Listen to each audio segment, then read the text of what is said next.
Hello YouTube, welcome back to another episode of the PSA Firebird rebuild.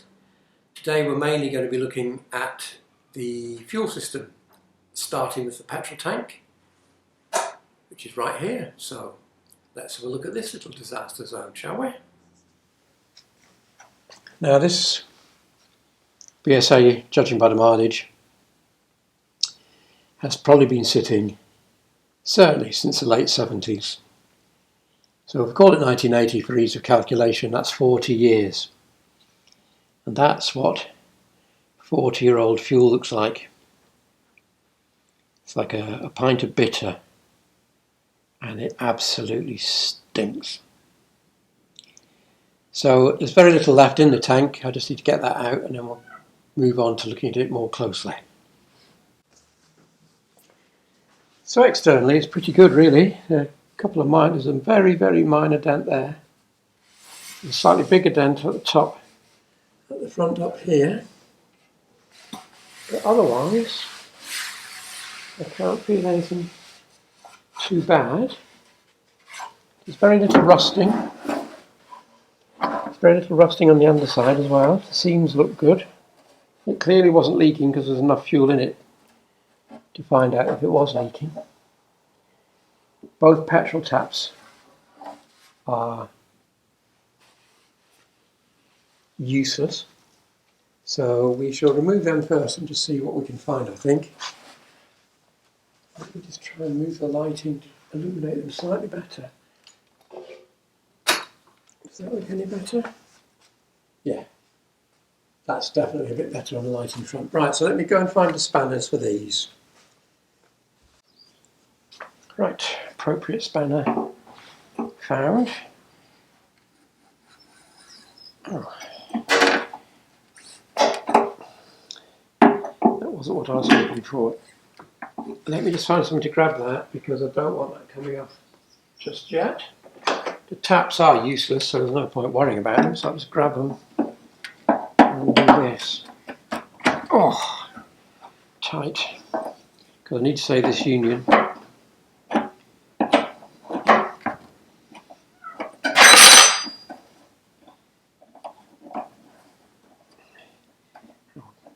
Separate the old pipe from that in a second. The tap body was moving, so in the end, there we go.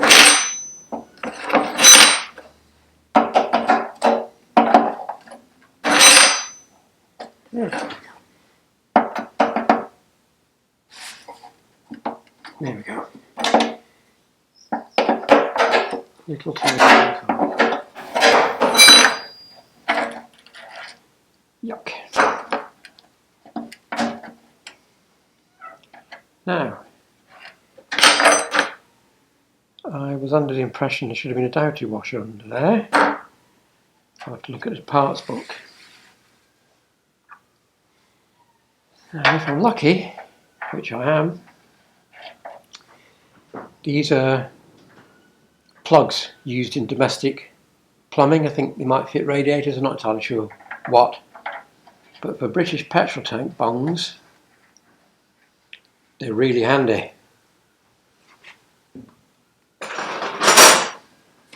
Because you can just bung them in. Ha ha ha. See what I did there?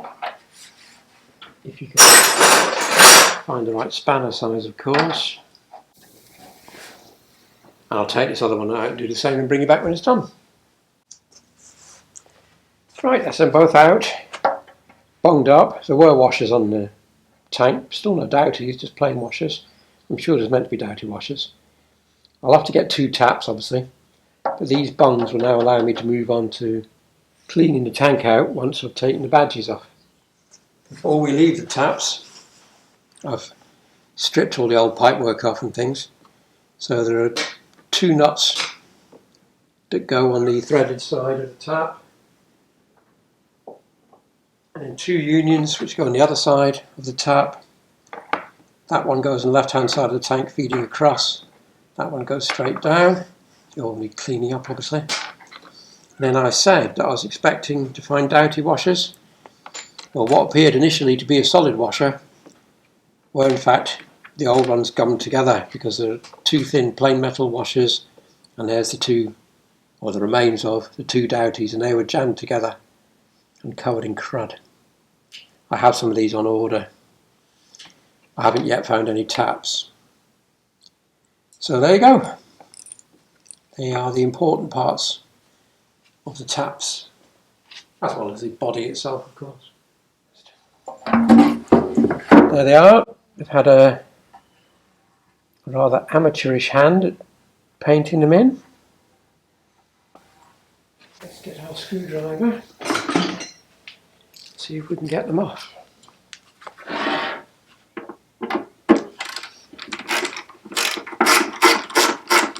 Well, that one's okay. There's that one. Let's hope it's the same on the other side. Yep. Very good. Very happy with that.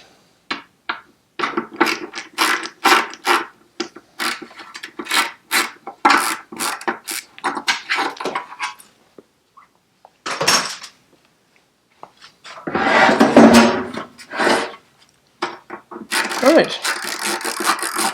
Now, having drained the tank, there is some rust in the bottom, but it's not really bad.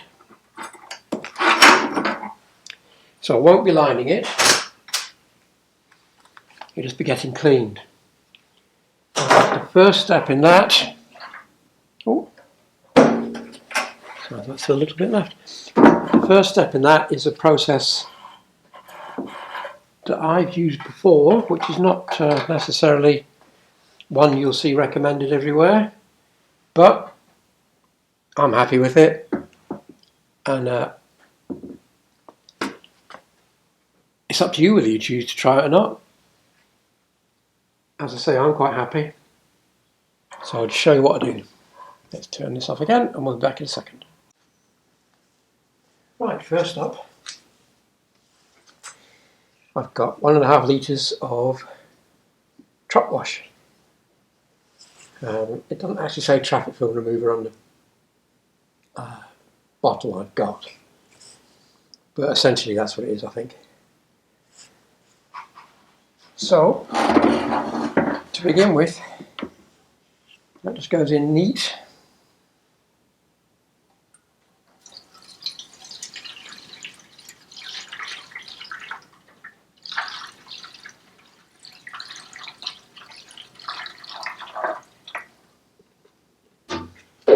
And then the tank gets agitated violently. Just find a cap.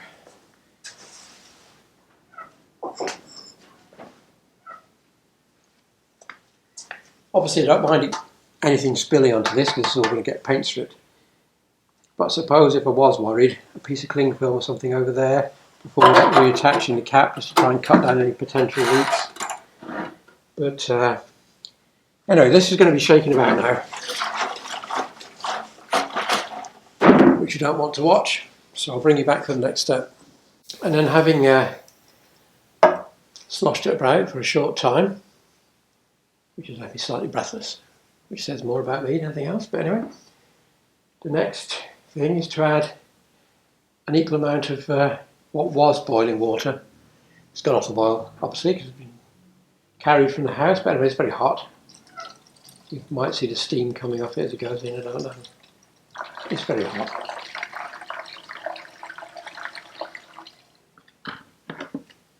Which then, I find, helps everything mix up even more, and the heat also helps shift any stubborn, that tank's warm already, any other stubborn material. So I'll give that a slosh about, and then I'll probably leave it, as it's now got a couple of litres, 3 litres in, it's probably about there, which is where, in fact it is, I can feel the heat, which is where most of the debris will be anyway, because it tends to sink. So anyway, I'll slosh it about, I'll then leave it for a couple of hours, and I'll drain it and show you what it looks like when it comes out. and then we'll move on to step 2 depending on what it looks like once I shone a torch inside. The tank's been sitting for a while now, so let's just see what comes out, shall we? Oh yes!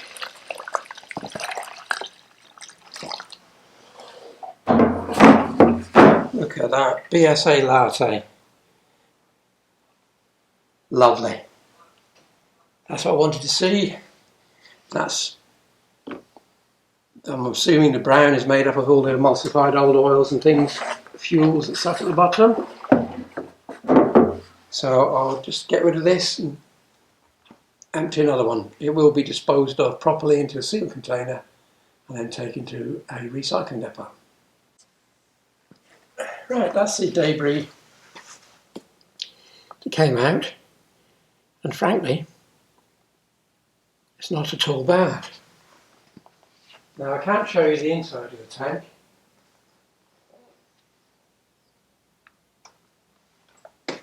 Because I've got no way of illuminating it well enough for the camera to have a look round. But it is lightly rusty, but really nothing too bad. So the next step then is to rinse out this stuff from the tank with lots and lots of fresh water. Get rid of all the old traffic film remover.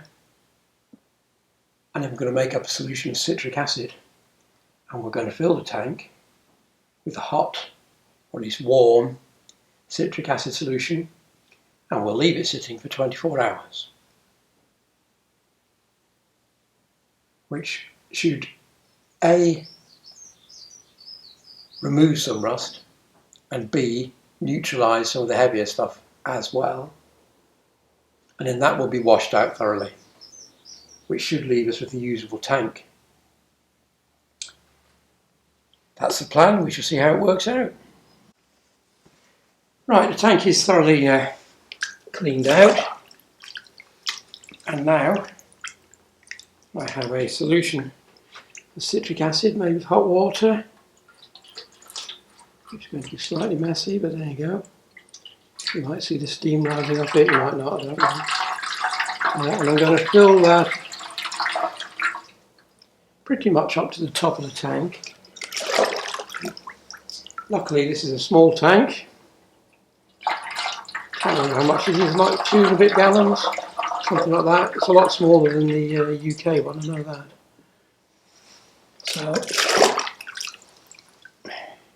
it's not a madly strong solution of citric, because I intend leaving it for 24 hours. So even a milder solution will have plenty of time to work wonders. And when I was emptying the tank, washing it out with fresh water, I noticed the part immediately inside the neck was already noticeably cleaner. I mean, really noticeably cleaner. And in fact, now sufficiently clean, I think once this is done, that I should be able to show you it, because it reflects the light quite well now. So you might be able to see how this has gone.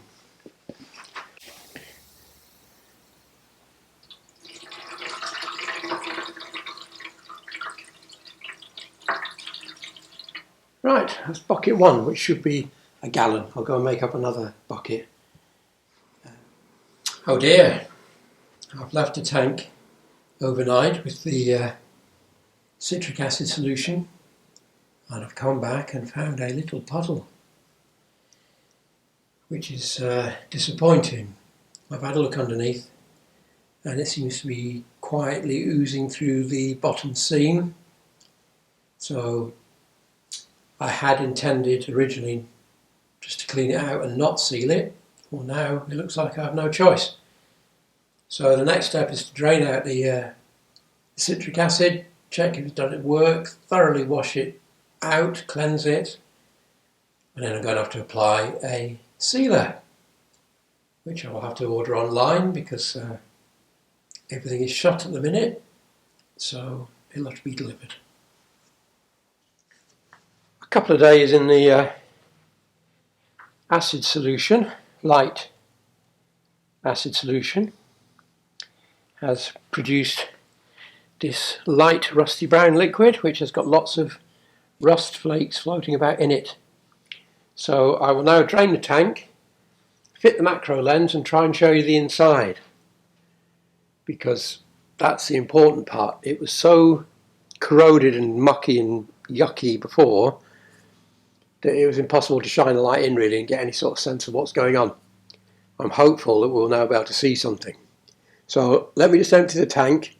I'll show you the inside. It's a sunny day outside, which is rare at the minute, so it's going to sit in the sunshine for as long as I possibly can, and then I will be using the hot air gun to dry the rest of the inside, and then it'll have to be treated. Okay, the tank's been washed with clean water, thoroughly rinsed. Now I'm trying to use a torch here, try and give you a bit of extra illumination. Not that it's helping that much, but I'm hoping you can see that the inside of the tank is now really clean, no crud, no rust, and were it not for the leaking seams at the back, which is very minor but irritating, I wouldn't bother sealing it, because that's a really good finish. I'm very, very happy with that. You can see why I like the method I've just used. It's very effective and very, very cheap. Considerably less than buying the proprietary kits to do this sort of job.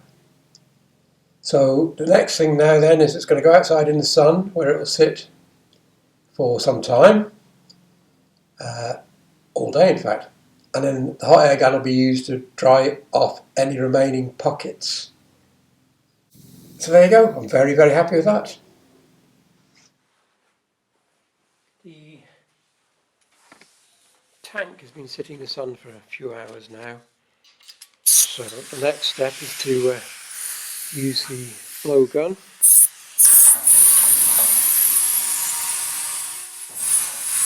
And just try and encourage any remaining water.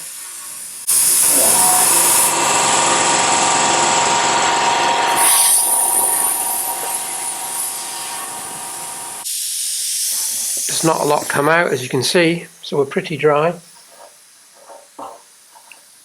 Yep, that feels pretty dry. There's a little bit of moisture left, but not a lot. So, just to encourage that final amount, we will swap over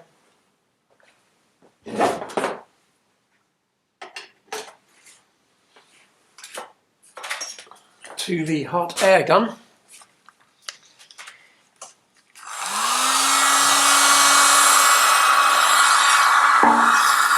Now, I won't bore you with standing here for hours, but I'm going to get it up to touch hot, warm. I'll work my way down, because the water will have been draining down this way, which hopefully will get rid of the last of it. Now, if this is the first time you've done this, this is only a 1400 watt hot air gun, so it's really not that powerful. But this gets hot very, very quickly, so just be aware that there is a potential to burn yourself if you're not careful. But it displaces the water really well, and because you've gone through all the other processes and everything's been washed out thoroughly all the time, there's no risk of explosion because all the volatile gases will have long gone. So get plenty of heat in there, so the tank is lovely and warm, and I think you will be amazed at how quickly it dries out. Anyway, I shall continue and then blow it out again with the airline when I've finished, just to encourage any dry stuff that may be left to move. Right, that's been thoroughly warmed. I'm getting no further wet debris out of there. I'm getting no dry debris out of there. I've blown it out again, so I'm pretty certain the inside of our tank is as good as it's going to get, with nothing loose that's going to disturb the sealant. Now, the sealant itself has not yet arrived, so in the meantime I think I will strip the old paint, put it into etch and fill any areas that need filling, such as there I think that's pretty much it on the top. There's a minor dent on the bottom, but I won't be addressing that particularly because it is minor. I think there's a very slight low spot there, which again I'm not bothered about because the trim fits over that, and it is very low, you know, it's nothing horrendous. So as long as the main parts, that's all good. As long as the main parts are straight and sound, which they appear to be, that will be the next step while I'm waiting for the arrival of the parts. Now, these videos go out well behind real life. And real life at the minute, as I speak, is not being very kind to humanity. The virus rages on. Sadly, there are deaths in the tens of thousands now worldwide. Lots of other people are ill, lots of other people are self-isolating.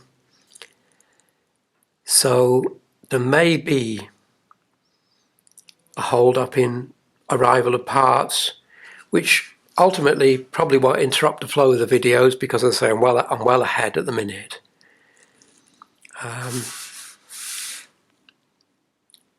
If things do start to stagnate, I will attempt to keep going with other little bits, and we'll just have to see where life takes us. But there are far more important things going on at the minute than BSA restorations. So I'll keep going best I can. I'll keep churning out the videos as best I can.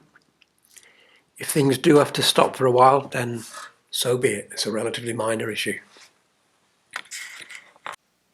Right, time to get the paint off the tank. I haven't sealed it yet. I'm waiting for that to arrive. So I'm going to strip it, etch it, and then carry out any filler repairs it requires. And then I will seal it and then finally paint it, because I don't want sealant splashing about when I'm painting it, because unless you're very careful, it can damage paint, particularly new paint. So let's get the paint off. I'll start with paint stripper, see how well that works. This has really been baking for a very long time, so I'm very hot. So it may not be that efficient, but we'll give it a go and see what happens. Right, first coat of paint stripper, removed quite a lot of it. As suspected, it is slightly hard going. I haven't discovered any major new bits of damage. It's good news. And then I've also started on the side panels. But when I was doing them, the pair of them, I revealed more of the history of the bike, and probably more pertinently the problems BSA were having at the time, in that the side panels, which I think are unlikely to have been painted separately, are still carrying the orange colour, which was another option at this time.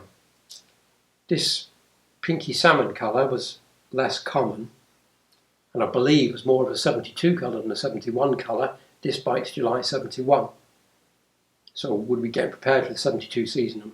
I assume. I don't know, but I assume.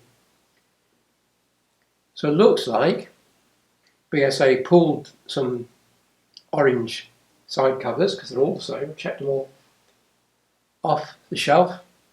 I just blew them over in this new colour. The tank is not showing any orange underneath. It's just showing this salmon pink. So, an example of the mixing and matching that's going on towards the end of BSA's life. Fitting in colours and schemes as they could. So there you go. Was orange, became this purpley pink sort of colour. Who knows what colour it's going to go back into? That's a surprise. You will find out shortly. Right, the paint stripper took off probably 98% of the paint, and then there are very faint shadows in other parts. In fact, there's a very slight one there still, which I just missed. Where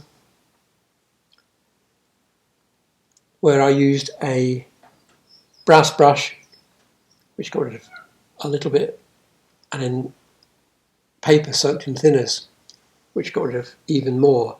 I've just noticed there is a very small amount in there which I need to do. So the other method, which I'll probably use now, is thinners with a bit of Scotch-Brite pad, which will really dig into the corners. But as you can see, the badges are in very, very good condition. They will polish up beautifully. They will remain in silver, and the letters on the colour scheme I'm going for should be picked out in white, which I think I'll have to do with a very fine brush. There's a lot of masking out there if I don't. An awful lot of masking out if I don't. Yeah, I think I've got to brush them in like the previous owner, but I'll just try and do it slightly more neatly. We shall see if that turns out well or not.